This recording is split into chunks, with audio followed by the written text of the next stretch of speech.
Alright, so I'm sitting inside of a 2018 Honda Odyssey EXL, and this is the model with the navigation rear entertainment Blu-ray player.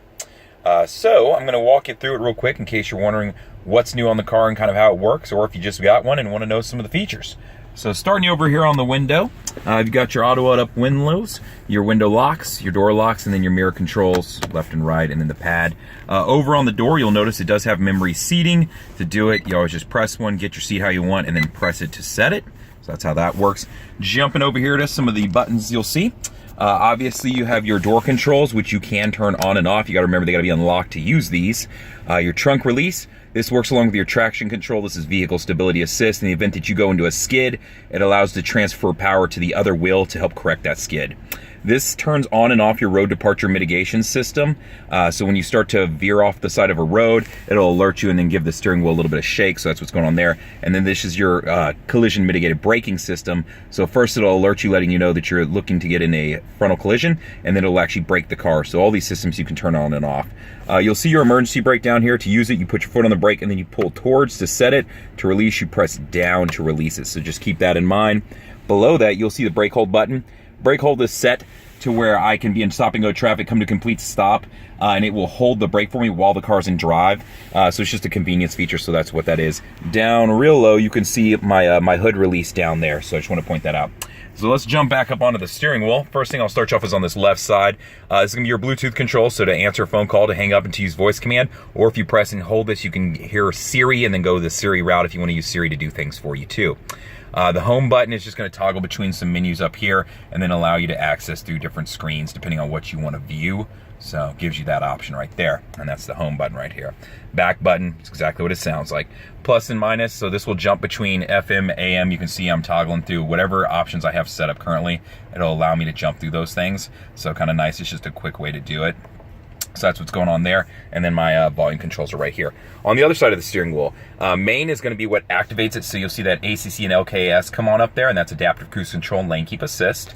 This is lane keep assist. To use lane keep assist, you would turn it on, and you'll see these dotted lines coming up there. When they fill in solid, and that would be at 45 miles to 95 miles per hour, once it's reading the road, if you start to veer out of your road, you'll just feel it correct for you, and it'll pull the steering wheel a little bit if you don't use your blinker to get over. It's not jarring. You can overpower it if you want. It's nice and subtle. It just feels like when a car has a pull to it, so that's kind of how it works.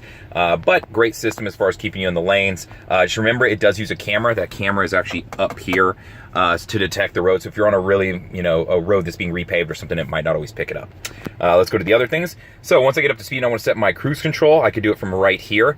Once I have set it, I can set the distance between me and the car in front of me if I want to use the adaptive cruise control portion. And you can see all these blocks. That's what sets the difference between me and the car in front of me. So that's how I do that.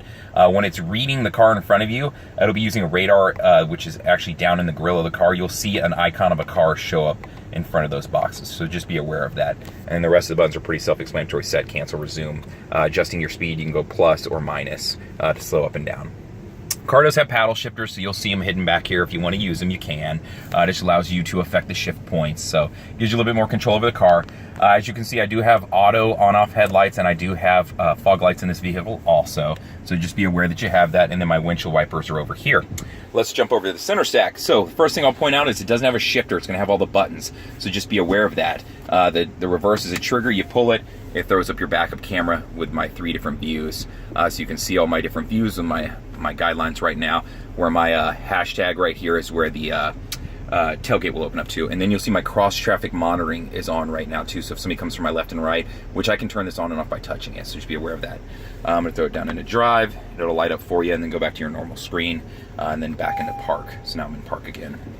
While I'm right here, snow, this just affects the shifting points in the vehicle, set up for snow so it doesn't take off and pill out as much and lose traction, so be aware that you can use that if you need it. The Econ button will improve gas mileage whenever you engage it. When you do engage it, you'll see that green leaf come on, so you see that green leaf.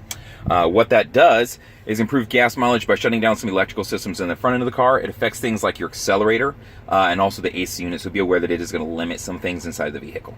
Moving up, you will notice that the car does have heated seats on both sides. So they're right there with 3 different controls. You'll see there's 3 different settings as they go.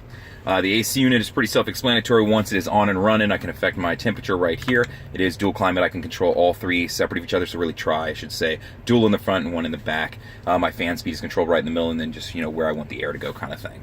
As I jump up, we'll get to the touchscreen. So on the touchscreen, you'll see all of my buttons here. It's set up, it's super simple to use. If you want to move a button around, it's as easy as just holding it down.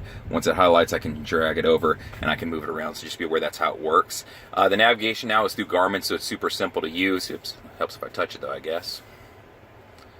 Is it gonna let me? Oh, let me get out of the editing menu. So navigation is set up through Garmin, super simple to use. You can use your voice commands for it too. It's real easy and real nice.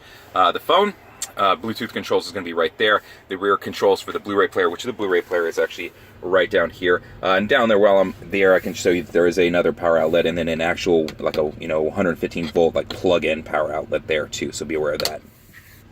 Jump back up here. As far as settings goes on the car, you'll notice right here is where you can get to all the vehicle settings. What I like about this is where the door lock settings are, the lights, everything. So if you want to adjust any of that stuff, this is stuff I would typically go over someone if we were looking at like, hey, I want to affect the locks when I walk away from the car, when I'm getting in and out of the car. That's where these things are. So just be aware of that. The touchscreen is super simple to use. If you have any questions, feel free to reach out to me. Android Auto and Apple CarPlay. So if you're using an Android-based phone, you can plug in and pull the navigation up onto the car. This one already has it built in, so it doesn't really apply so much. But you can get your maps, your messages, your music, and more. So it's just nice to have a little bit more connectivity through your phone.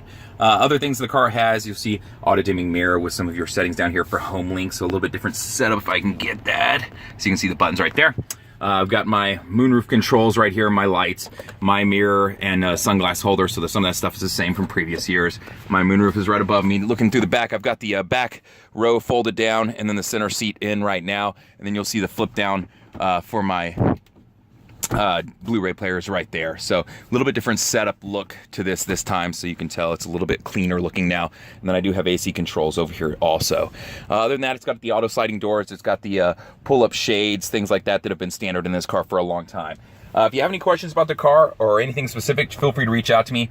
jfuller@howdyhonda.com. That's the letter J, Fuller @howdyhonda.com. You can reach me at 512-443-4300, or just respond to this YouTube video, and I'll be more than happy to help you out. Thank you much.